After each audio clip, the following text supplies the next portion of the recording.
اپنے کچھ خطبات ہیں نا جس میں وہ کہ میں ہوں، نہیں نکل رہا ہوں فساد کے لیے، پناہ کے لیے، میں ہوں، جا رہا ہوں امر بالمعروف کے ہوں، لیے، اس طرح کے جی، کافی آپ کے خطبات ہیں۔ اور دوسرا آپ نے کہا کہ میرا جیسا بندہ یزید کے جیسے بندے کا بیعت کیسے ہوں، کرے گا؟ ایک تو ہوں، اس طرح کی کچھ روایات ہیں جن سے استدلال ہوتا ہے، ہوں، اور دوسرا جو سب سے بڑا جیسے نجف آبادی صاحب کا بھی پورا مقدمہ یہی تھا، ہوں، اور جو سنیوں میں سے جو یہ سمجھتے ہیں کہ امام حسین نے ایک ظالم حکمران کے خلاف تحریک چلا کے قیام کیا، تو اسی طرح زیدیہ تو وہ یہ کہتے ہیں کہ امام کو ہزاروں خطوط آئے ہوئے تھے کوفہ سے، اور انہوں نے جی، بولا تھا بھائی آپ آؤ،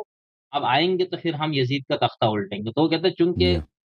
امام کو ایک تو وہاں پہنچنے نہیں دیے گیا، اور دوسرے کوفہ کے لوگ جو انہوں نے خطوط لکھے تو انہوں نے بھی اس طرح تعاون نہیں کیا، تو وہ یہ دلیل دیتے ہیں نا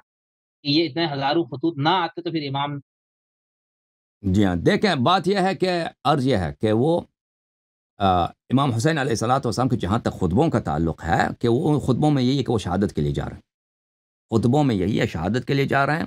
اور یہ خطبے اکثر اس وقت ہیں کہ جب کوفے سے خطوط اتنے آ گئے تھے کہ امام حسین علیہ الصلوۃ والسلام پہ حجت تمام ہو گیا تھا۔ دیکھیں کہ اگر اس وقت امام حسین علیہ السلام مکے میں رہتے، مکے میں ان کی شہادت حتمی تھی، کیونکہ وہ خود بار بار فرماتے ہیں جو لوگ کہتے تھے کہ آپ مکے میں رہیں عراق نہ جائیں، وہ کہتے تھے کہ میں اگر کوفے میں یا معاف کیا کوفے میں نہیں طف میں اور سرزمین کربلا میں شہید ہو جاؤں تو یہ میرے لیے زیادہ بہتر ہے تاکہ میں یہاں پہ مکے میں شہید ہو جاؤں۔ تو بہرحال وہ دونوں طرف اپنی اپنی اپنی شہادت کی خبر دے رہے تھے، چاہے وہ مکے میں رہیں یا جہاں سے وہ رخت سفر باندھ لے اور چلے جائیں۔ تو آ, اور بعض روایات میں یہ وہ کہتے تھے کہ بنی امیہ ہر صورت میں مجھے قتل کر دیں گے، اگر میں ایک پرندے کے گھونسلے میں بھی جاؤں وہاں سے بھی مجھے نکال کے مجھے قتل کر دیں گے۔ اور بنی امیہ کا ارادہ نہیں بھی یہی تھا، بنی امیہ کا ارادہ ان کا پہلے سے یعنی ان کے، کیونکہ بنی امیہ میں ایک ریڈیکل گروپ تھا۔ بنی امیہ اصل بات یہ ہے ایک بہت ہی ریڈیکل گروپ تھا کہ وہ رسول اللہ صلی اللہ علیہ وسلم سے بدلہ لینا چاہتے تھے، اہل بیت علیہ السلام سے بدلہ لینا چاہتے تھے، کیونکہ وہ اپنی عزت کو رسول پاک صلی اللہ علیہ وسلم کے ہاتھوں اپنی خاندانی عزت کو انہوں نے پامال ہوتے دیکھا ہے اور اس کو وہ کبھی نہیں بھولے، اور اس بات پہ ان کے بہت سارے باتیں موجود ہیں۔ امام حسین علیہ السلام کا جب سر عبید اللہ ابن زیاد کے سامنے پیش کیا گیا، اس نے یہ تو کہا یوم بیوم بدر، اس نے کہا کہ یہ جنگ بدر کا بدلہ آج ہم لے رہے ہیں۔ عبید اللہ ابن زیاد جو زیاد ابن ابی زیاد، اس نے معاویہ نے یہ اس کو شہزادہ بنایا تھا نا، کہا تھا کہ یہ میرا بھائی ہے، تو وہ بھی مل گیا تھا بنی امیہ سے، وہ اپنے آپ کو بنی امیہ کا فرد سمجھتا تھا۔ اور اس طرح کے بہت سارے ان کے جملے ہیں کہ بنی امیہ والوں کی کہ شہادت سے پہلے بھی ان کے یہی ہے کہ وہ کہتے تھے کہ ابھی تک ہم نے بدر کا بدلہ نہیں لیا، بدر کا بدلہ لینا ہے ہم نے۔ اور امام حسین علیہ الصلوۃ والسلام پہ جب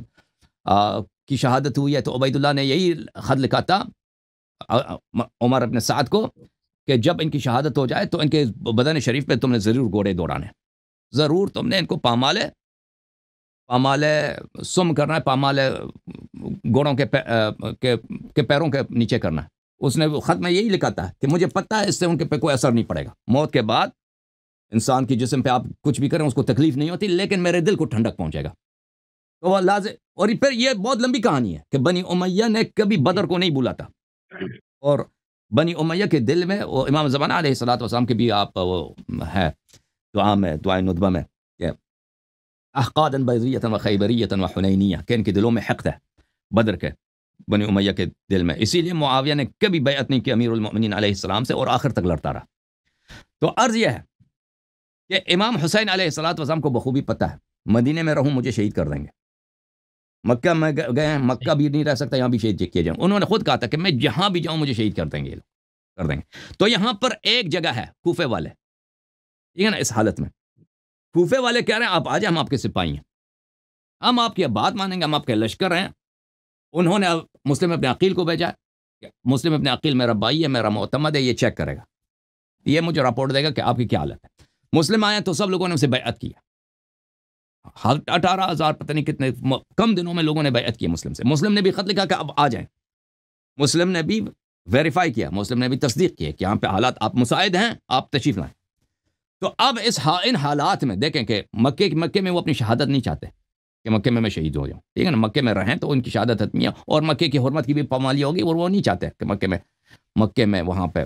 ہو جائے، اور مکے میں ان کے سپورٹر بھی نہیں ہیں جیسے عراق میں ان کے سپورٹر ہیں، ٹھیک ہے نا۔ تو ان حالات میں اگر وہ دنیا میں ان کے لیے جانے کے لیے کوئی بھی جگہ نہیں ہے، ارے ایک طرف سے ان کو نصرت کا وعدہ مل رہا ہے، ان کو پتہ ہے کہ نصرت کا وعدہ صحیح نہیں ہے،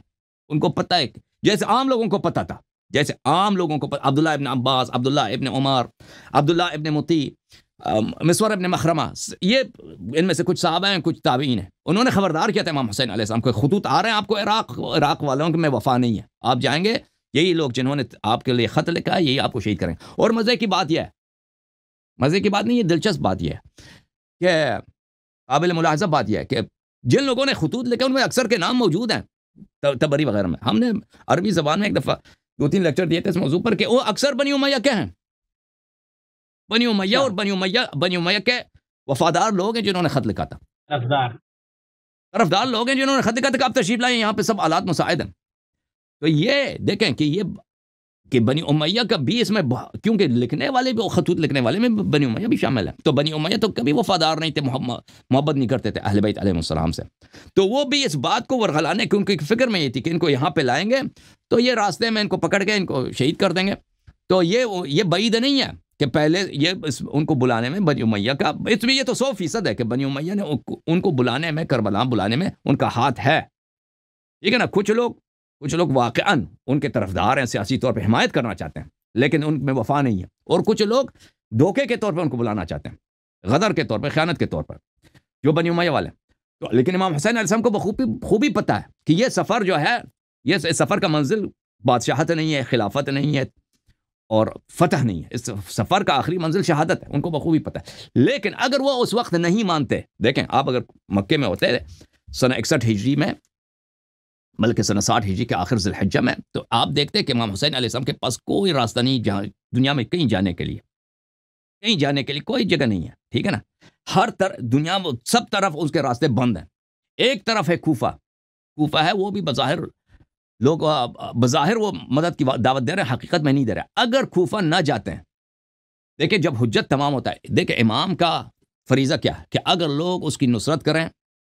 تو احکام اسلام جاری کریں، اگر اس کے لیے لوگ نصرت وعدہ کریں تو اس کے لیے ضروری ہے امام کے لیے کہ حکومت قائم کرے، اسلام کے احکام جاری کرے، مظلوم کی مساعدت کرے، اور ظالم سے حق لے کر مظلوم کو دے دے، سرحدوں کی حمایت کرے مسلمانوں کی، جیسے ایک امام کا فریضہ بنتا ہے۔ تو جب ان پہ اس طرح نصرت پیشکش کی جاتی تو حجت تمام ہوتا ہے۔ اگر امام حسین علیہ السلام نہ مانتے نا، اور مکے میں شہید ہو جاتے،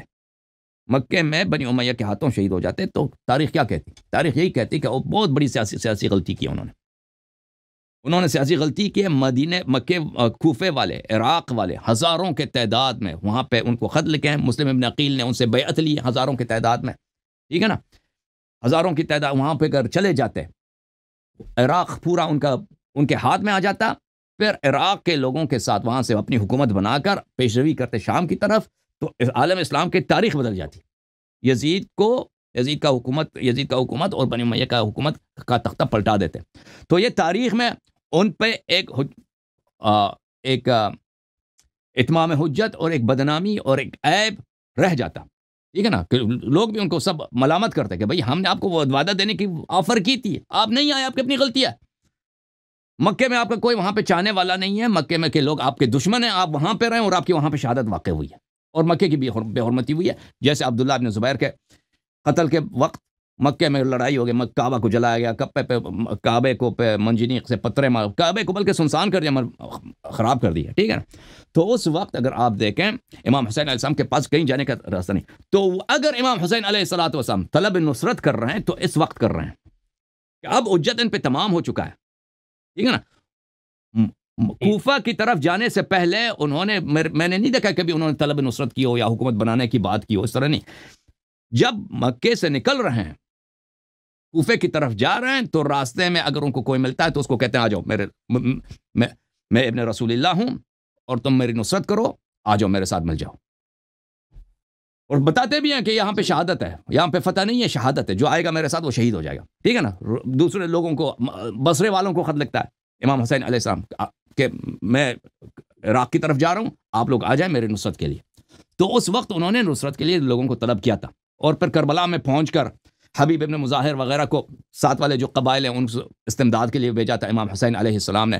کہ قبائل سے آپ کوشش کریں کہ لوگ ہماری نصرت کے لیے آ جائیں۔ پھر کوئی آیا نہیں، بہت کم لوگ آ گئے، ان سے ملے تھے، بہت کم، بہت ہی قلیل لوگ ملے تھے. اور ان کا جب کربلا پہنچے تو ان کا محاصرہ ہوا ہے، اور محاصرہ ہر دن شدید تر ہوتا رہا. جو بنی امیہ کا لشکر ہے اور اس کے تعداد میں ہر دن ہزاروں کی تعداد سے اضافہ ہوتا تھا. اور امام حسین علیہ السلام سے ملنے والے جو لوگ تھے بہت کم ہی ہوتے تھے، بلکہ کچھ لوگ تھے جو ساتھ چھوڑ کے بھی چلے جاتے تھے. جی ہاں. تو اس طرح تو اس عرصے میں آپ کہہ سکتے ہیں، دیکھیں مکے سے جب وہ کربلا کی طرف جا رہے تھے، اس راستے میں وہ ایک بظاہر ایک قیام ہے. یہ بات آپ کہہ سکتے ہیں کہ بظاہر یہ ایک عسکری جو ہے عمل کے لیے وہ جا رہے ہیں کہ کوفے والوں نے نصرت کی مدد دی ہے، وہاں پہ فوج ہوگی. لیکن امام حسین علیہ السلام کو پتہ کہ یہ جھوٹ ہے، یہ غدر ہے. لیکن بظاہر اور اتمام حجت کے لیے وہ راستے میں